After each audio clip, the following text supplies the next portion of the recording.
Hi, I thought I would share with you a little bit about the process of how I arrive at kind of one of the final prints that you see above me here hanging.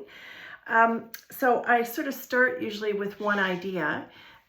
This was this idea, which is that my cousin in Denmark sent me these beautiful little wood cut, I don't know if they're snowflakes or flowers, I'm not sure. So with that kind of in my mind, and thinking about bicycles, I found this at a dollar store in a sort of a kit. And I like it, but it's not the kind of bicycle that I like. I like the kind of bicycle that doesn't have the crossbar. So I cut it, which then made it this break apart, but it does actually fit when it sits together, when it's flat.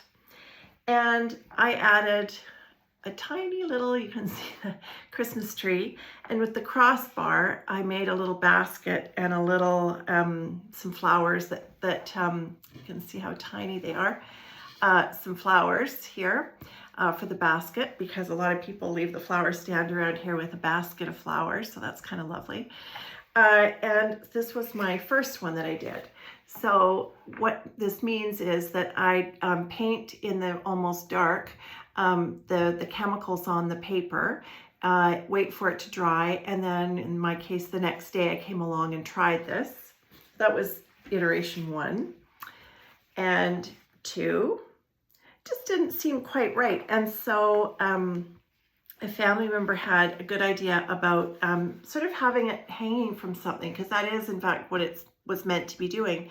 But it wasn't quite working for me. So I thought, I want this to be completely round. For some reason, that part needed to be, really round. And I couldn't get this to be round. This wouldn't go around the cup that I had. So I have this cup for measuring the cyanotype, because there are 2 chemicals that go together and they have to be equal in volume. And so as I was trying to get this around the cup and couldn't get it and stuff, I thought, oh, I can't get it. So I cut off the rim.